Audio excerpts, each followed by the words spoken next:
heard a lot about leadership. Yes. And I understood that the duty of entrepreneurial leadership, the way you describe it, is on the shoulders of line managers and on the shoulders of the HR managers, and they themselves, they need to become more entrepreneurial thinking. On the other hand, in my opinion, we are not living a storm. We are living a new era where the new normal is that there is no normal. Yep. So people are afraid Yep.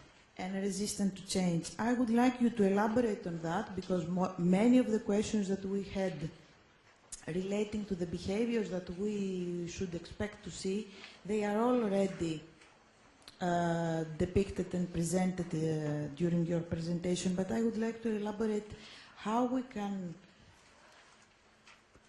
have all the responsibility to the line managers and to the, for me it is not new that the HR should be a little bit more entrepreneurial and take action and be present at the board, but we need your elaboration on that, because we are talking for many years and we are still talking, and it is much more necessary now.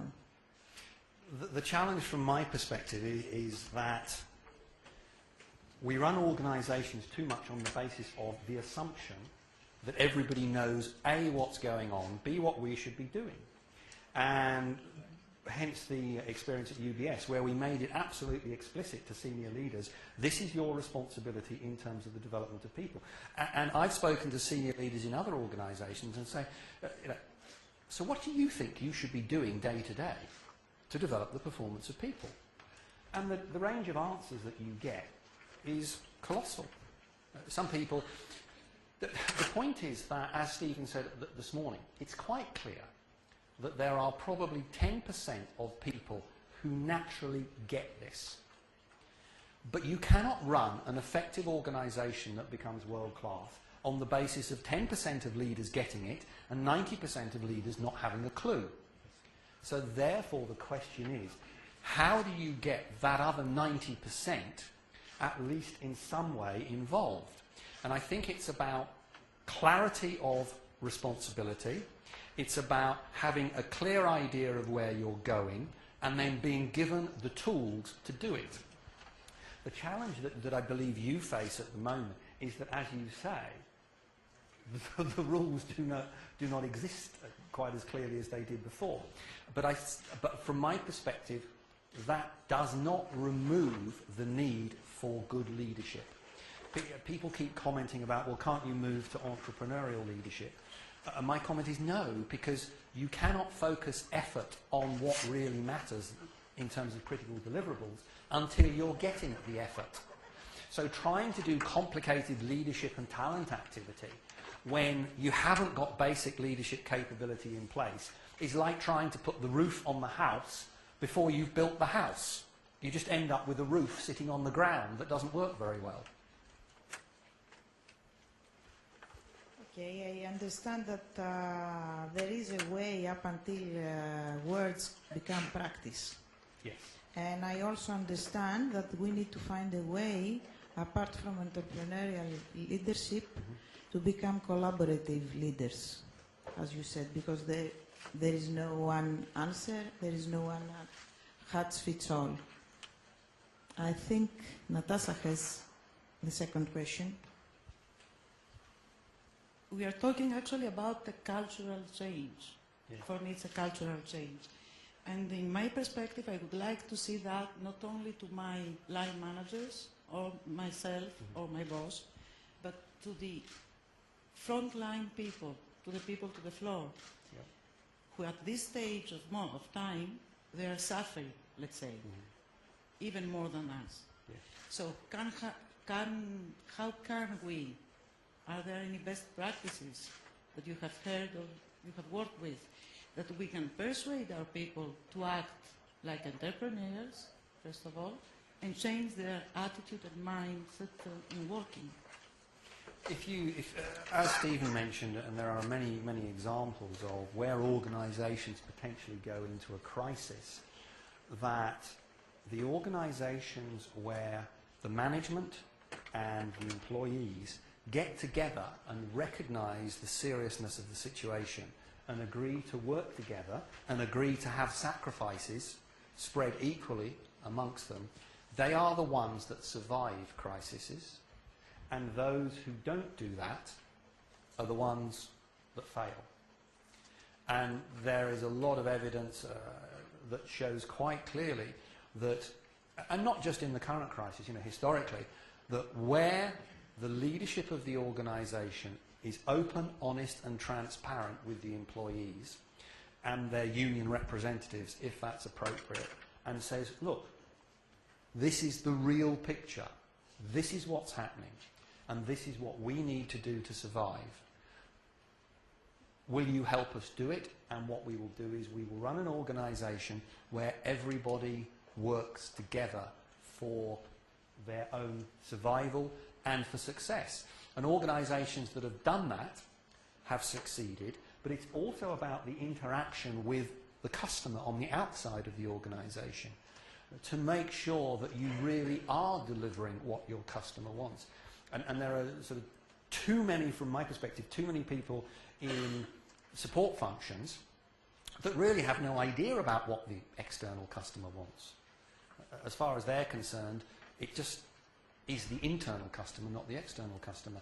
And that blocks entrepreneurial leadership, because that means that you cannot possibly provide appropriate support for people who are customer facing if you do not understand what the external customer wants. It seems to be self-evident to me. But if you were to go into HR departments or finance departments or IT departments and say, what's the demographic of our customers? Who are the main competitors? What are the main services we provide? What are the business challenges? Now, people say, oh, we can't do that, that's too complicated. No, it's not complicated. You see, what you do is you get 20 HR people and you put them in a room and you provide sandwiches. And you get a senior leader who walks into the room and spends half an hour explaining, this is what my part of the business does, this is our objective, this is the long-term strategy, these are my problems, these are the ideas that I have to make them go away, and this is how you as an HR function could really help us. Now, I'm sorry, maybe it's me, but I don't think that's complicated or expensive or would take too long to organise. But not many people seem to do it. There must be trust at the basis. Absolutely. So that the people can accept this. Absolutely. It's like, from my view, what we do at work, what we do in terms of leadership, what we do in terms of our relationship with our customers, our clients, what we do in relationship with our families. Our interaction with other people should be based on trust. If you do not have your interaction based on trust, there is no relationship. And it's that simple.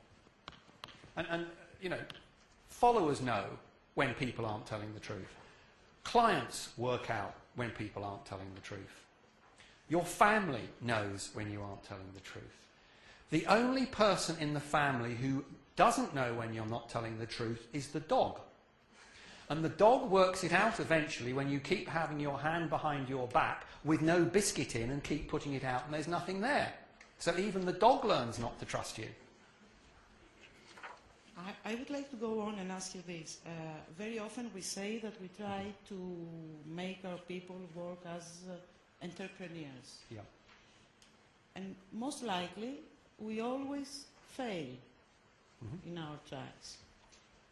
And this, in my perception, is because in our organizations, processes, routines prevail. Yeah. So how can we ask our people to act as entrepreneurs at the same times where they are not allowed to do mistakes because they are going to be punished? Yep. Meanwhile, entrepreneurship allows mistakes. Yes. And that's, I believe, the challenge of entrepreneurial leadership within the corporate world. Obviously, if you look at the journey an organisation takes from going from being an SME, an entrepreneur and a few other people, to being a corporate body, it just grows, and as a result of that, I believe what happens is somewhere along that journey, it loses the original entrepreneurial spirit and culture and attitude that created it. Now, yes, as organisations get bigger, they need to have systems to make them an efficient machine. If you've only got 5 people, everyone can talk to each other, and the enthusiasm and entrepreneurial spirit then is emotionally based in the organisation. But as you get bigger, that's much more difficult.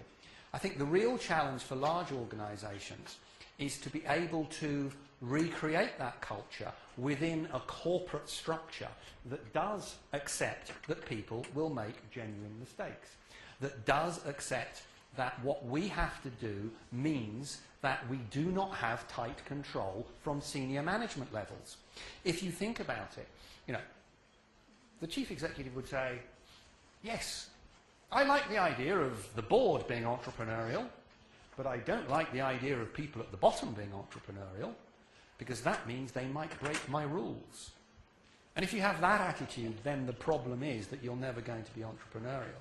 And the ability of the HR function to act as a reality check, to say, look, if you don't allow people to make genuine mistakes, if you don't make people think about really what they're doing in terms of servicing customers, you're never going to be entrepreneurial. One of the ultimate examples of this that is priceless is Kodak. Kodak created modern photography.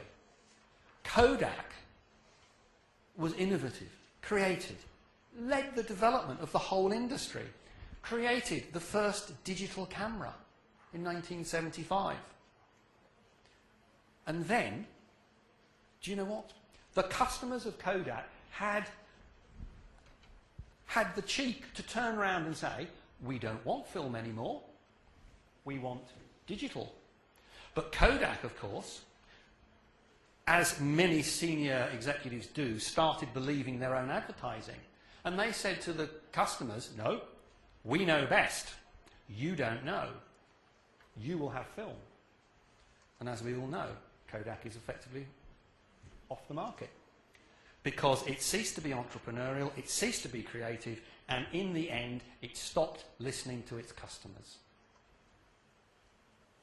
I'm coming back to the Greek environment and to the European environment, that we see that the social contract, as we knew it up to now, it's heavily deteriorating.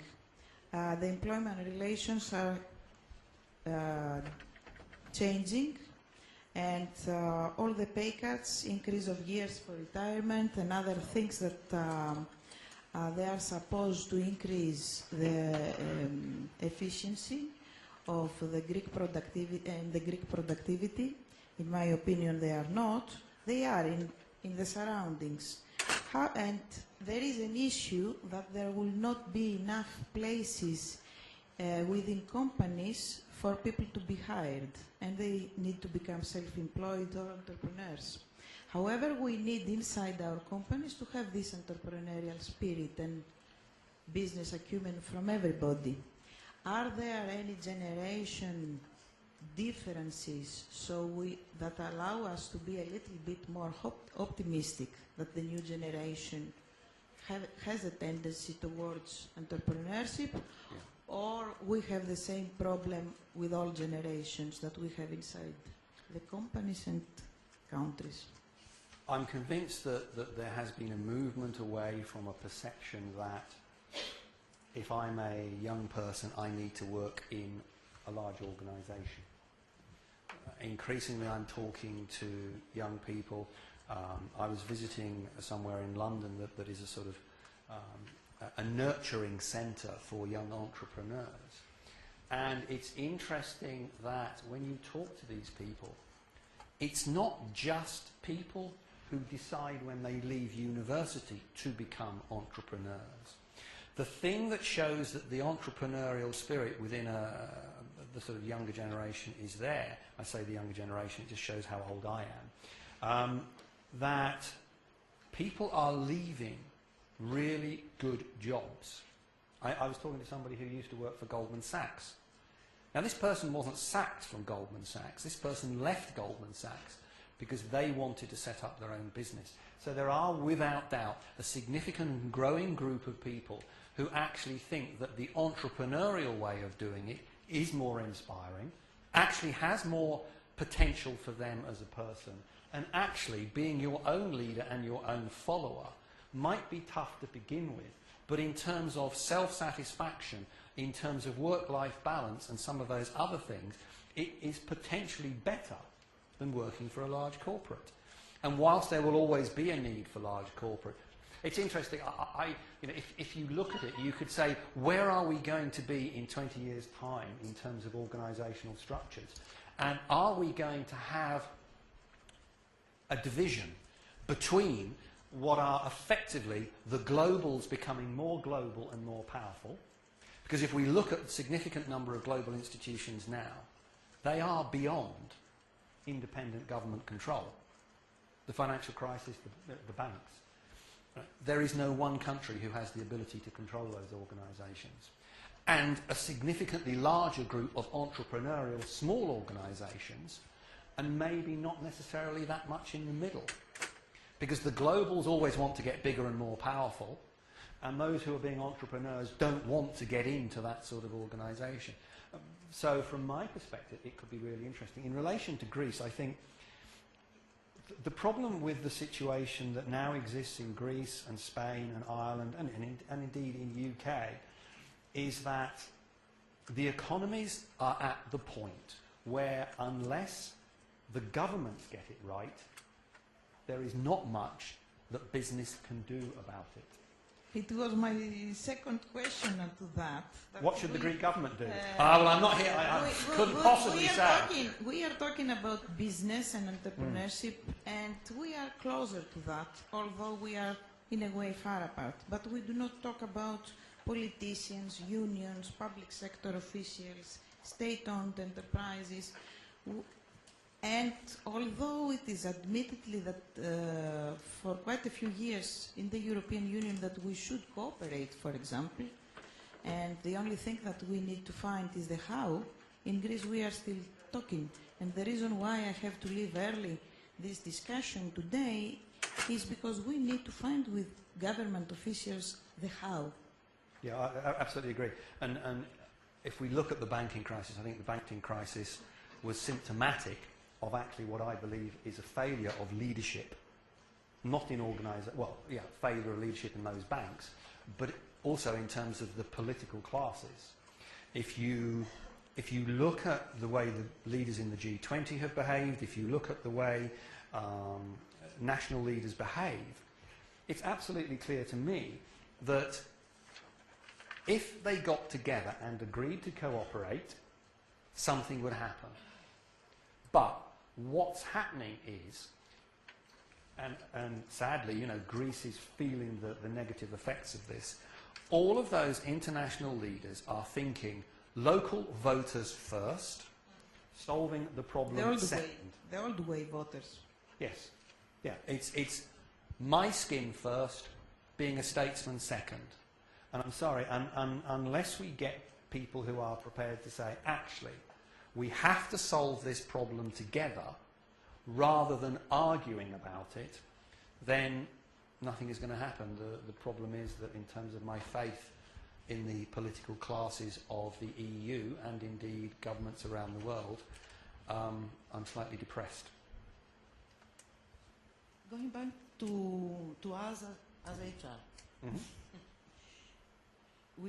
we are called, actually, or at least this is what I feel, to change the culture from one side, and from the other side to act with unpopular actions. Pay cuts, dismissals, all these nice HR things. Any tips for us? The issue is that at times leaders, HR functions in particular, have to do things that are unpopular.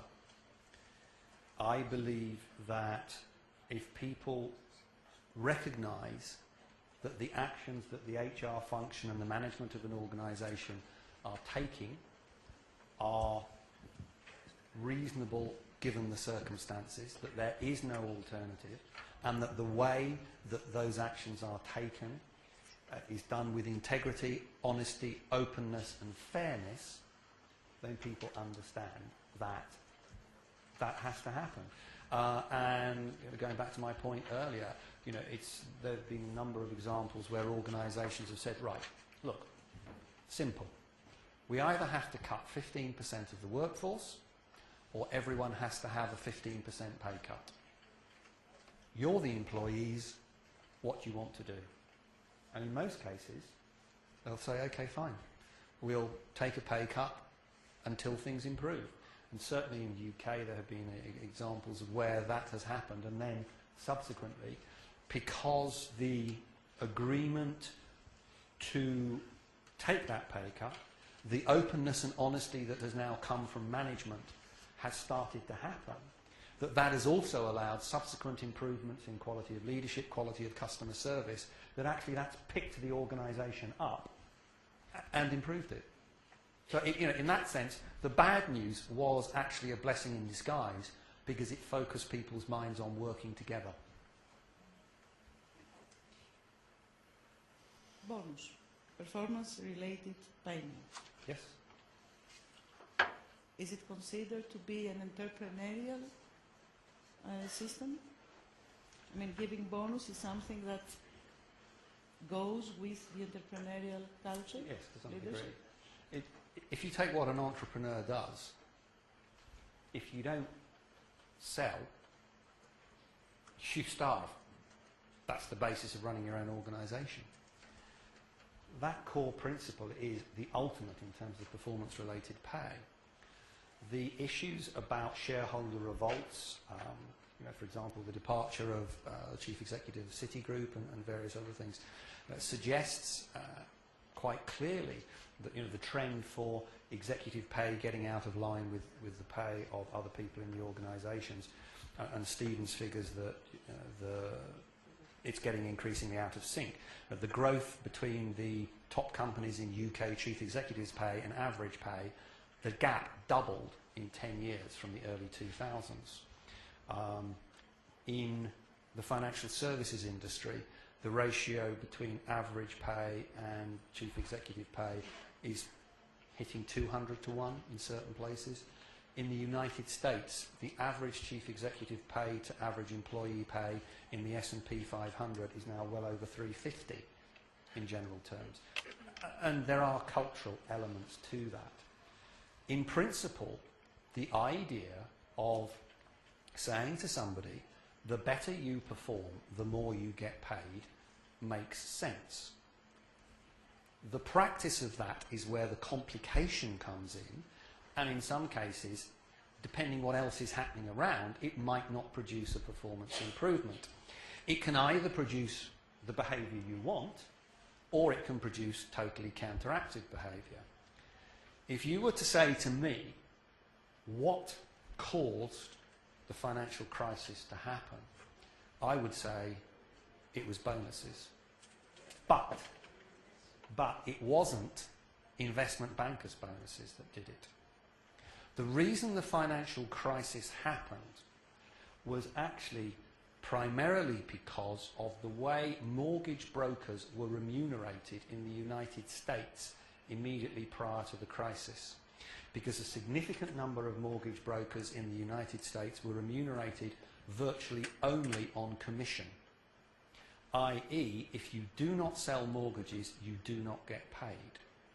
Combined with the fact that there was virtually no assessment of anyone's ability to pay for a mortgage.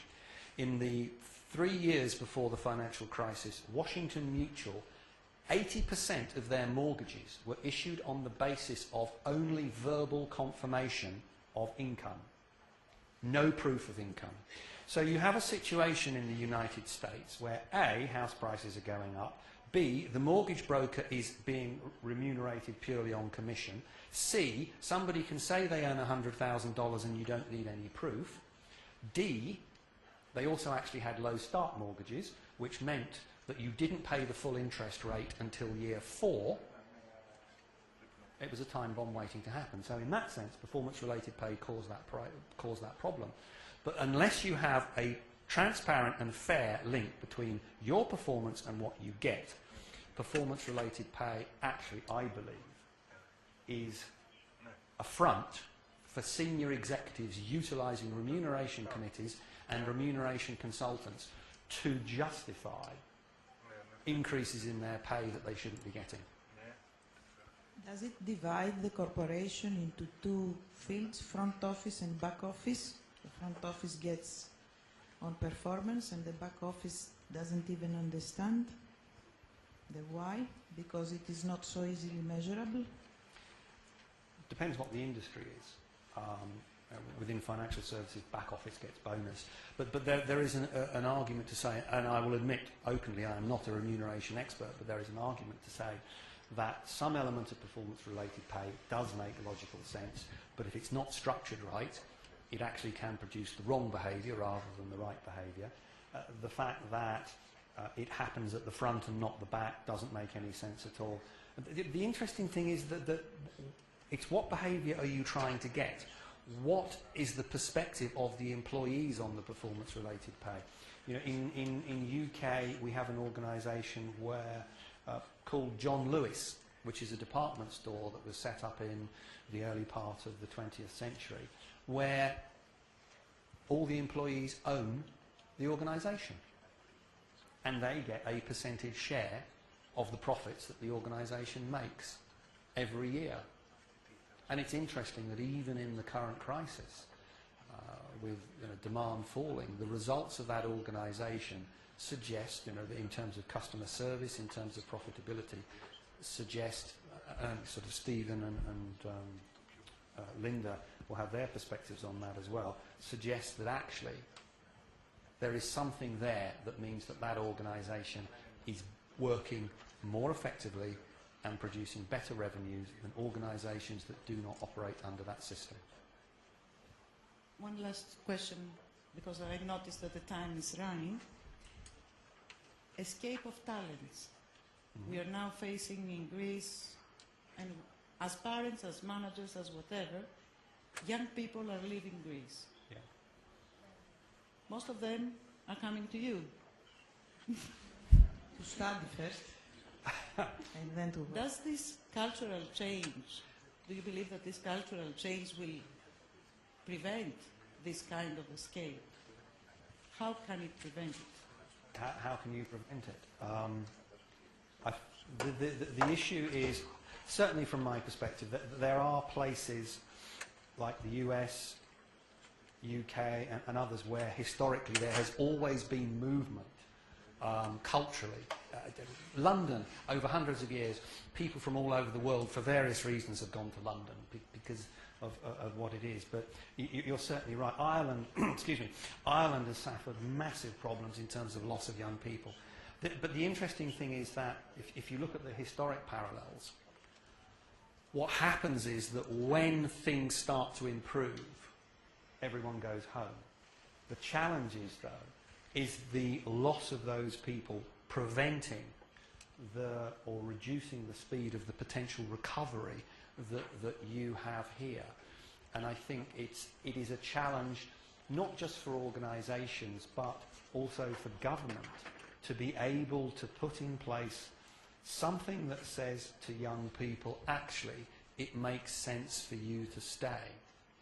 The problem then is that you get locked up into the degree to which, A, you want government interfering with an open employment market, B, the extent to which the government has actually got any money to do anything about it, and C, actually, are you building up unintended consequences for the future?